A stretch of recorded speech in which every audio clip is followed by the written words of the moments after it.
안녕하세요. 강신우의 교회음악 강의를 맡아 진행하는 강신우입니다. 칼럼 21번째 한국교회 교파 간의 용어와 찬송시 왜 통일이 절실한가입니다. 오스트레일리아, 호주의 새로운 교파 가운데 통합 중인 교회 유나이팅 처치가 있습니다. 이 교회는 호주의 일부 감리교회와 장로교회 그리고 회중교회가 함께 합쳐 하나의 교파로 시작되었다고 합니다. 이 교회는 모든 교회가 하나의 교회로 통합을 이상으로 아직도 통합 중인 교회라 진행형 명칭 유나이티드가 아닌 유나이팅을 사용하고 있는 것입니다. 호주 교회 가운데 카톨릭 교회, 영국 교회, 다음에 교세라 하니 큰 규모의 교회로 성공적이라 하겠습니다. 카톨릭 교회는 서유럽 대륙에서 1000년이 넘게 하나의 교회로 이어져 왔습니다. 우리는 이 기간을 중세라 하며 일부 역사가는 암흑기라고도 합니다.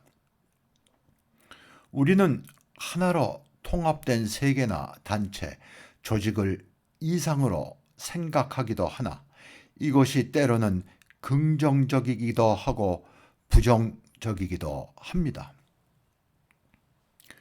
종교 개혁과 함께 여러 교파가 시작되었고 서로가 극한 관계까지 이르기는 하였으나 서로가 비교 발전하였고 경쟁하기도 하면서 지금에 이르고 있습니다.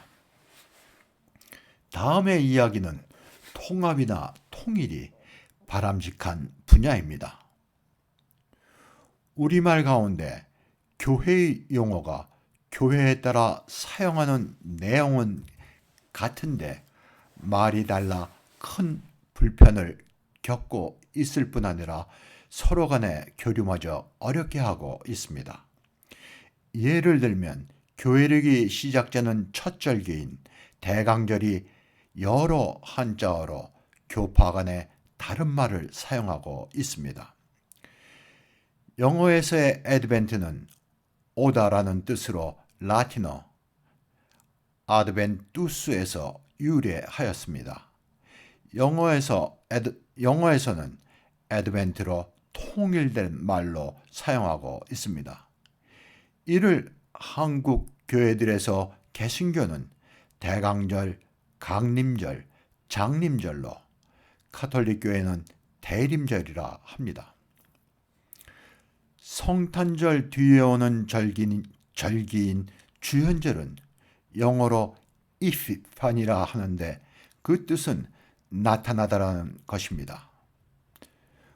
우리 교회들은 주현절, 공현절, 현현절, 신현절이라 부르고 있습니다.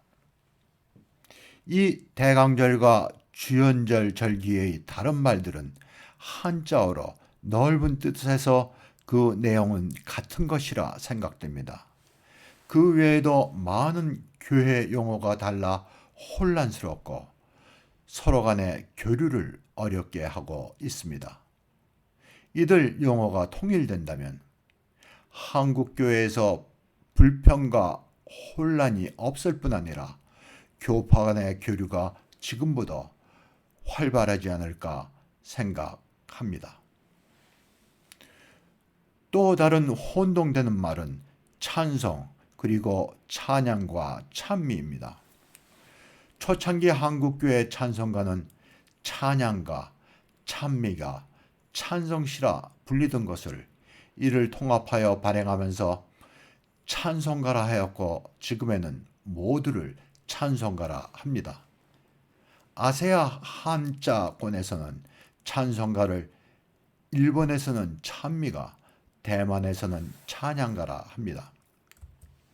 그러나 지금도 일반적인 의미에서 찬송, 찬양, 찬미를 혼용하여 사용하고 있습니다. 찬송은 영어로 힘, 독일 말로는 코랄이라 합니다. 독일 말로 코랄에서 여러분들이 유의할 점이 있습니다. 코랄에 이자가 없는 것은 합창이라는 뜻입니다. 코랄의 맨 끝에 이자가 있을 때에는 독일 찬송 코랄이라는 뜻입니다. 그러니까 그 점을 여러분들이 관심을 갖고 보시기를 바랍니다. 이러한 교회 용어의 통일이 한국교회에서 이루어지기를 바라는 마음에서 이제 본론에 들어가려 합니다.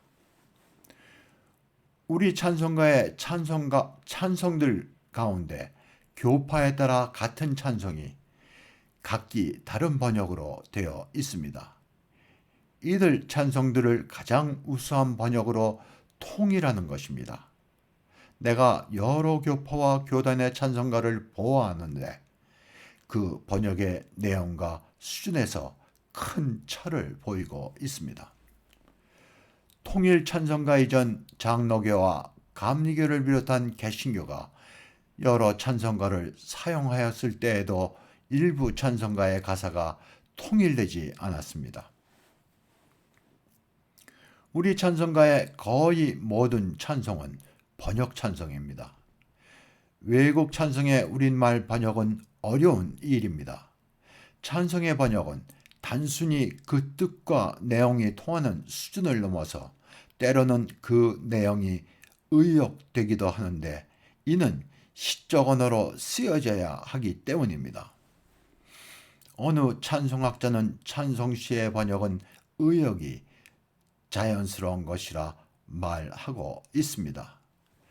이 말이 의미하는 바는 찬송의 번역이 어렵다는 것입니다.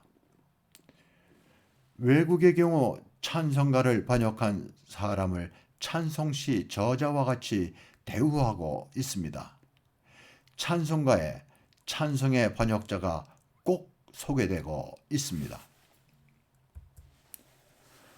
우리말은 서양 언어의 문법 체계, 어순, 그리고 말의 억양이 달라 곡조의 악센트를 우리 말과 일치시키는 것은 매우 어려워 때로는 최선을 다할 뿐입니다.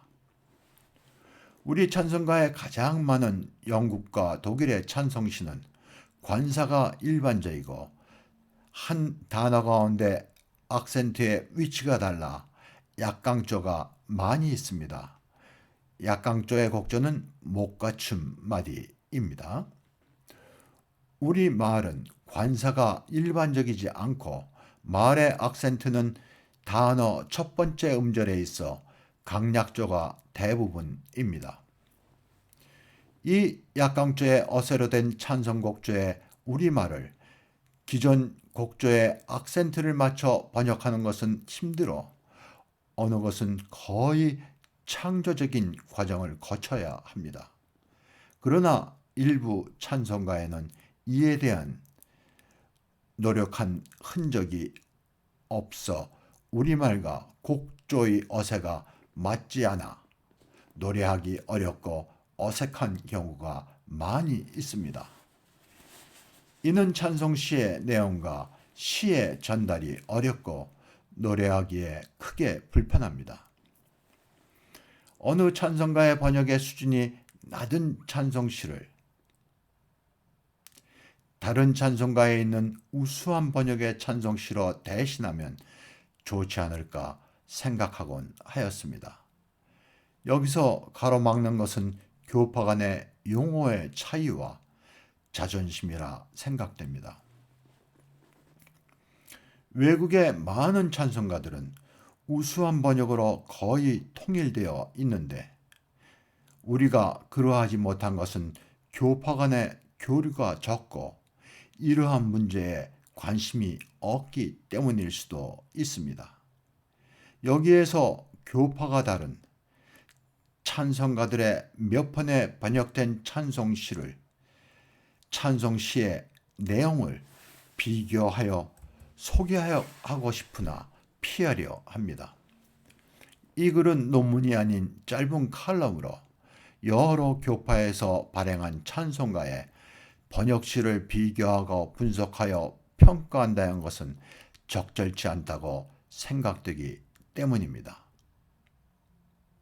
이들 교파나 교단들이 서로 교류하고 정보를 나누면 찬송가 발전에 획기적인 계기를 마련할 수 있을 것입니다. 나는 장로교와 감리교회의 찬송가의 번역이 뛰어나다고 생각하는데 그 뿌리를 다음 칼럼에서 소개하려 합니다. 통일 찬송가와 그 뒤에 발행하여 지금 사용 중인 찬송가의 찬송시 가운데 시적 언어를 일상 언어로 바꾸거나 부분적으로 손댄 흔적이 있는데 바람직하지 못한 경우가 흔히 발견됩니다. 아마 어느 개인의 생각이나 판단에 의한 것이 아닌가 짐작됩니다. 찬송시는 신학과 문학 그리고 시가 결합된 것으로 어려운 시적 언어나 표현을 누구나 쉽게 이해하기 위한 언어로 풀어 쓴다는 생각 자체가 위험할 수 있습니다. 이것은 전문가의 영역으로 어느 개인의 생각에 의해 고쳐지면 안 될 것입니다. 나는 과거 개편 찬송가에 새로 번역된 찬송시들 가운데 뛰어난 찬송시가 많은데 누가 이들 찬송시를 번역하였나 알고 싶었습니다. 우리도 찬송 번역자의 이름을 밝혀야 합니다. 이는 찬송 번역에 대한 중요함과 함께 찬송 번역에 대한 책임을 갖게 하는 것입니다. 우수한 찬송 번역자는 우리가 기억해야 할 것입니다. 한편 익명 뒤에서 무책임한 번역을 막을 수도 있을 것입니다. 거듭 강조하지만 외국의 찬송 번역자는 찬송시 저자와 같은 위치에서 인정되고 있습니다. 찬송시의 번역은 하나의 재창조의 영역이기 때문입니다. 감사합니다.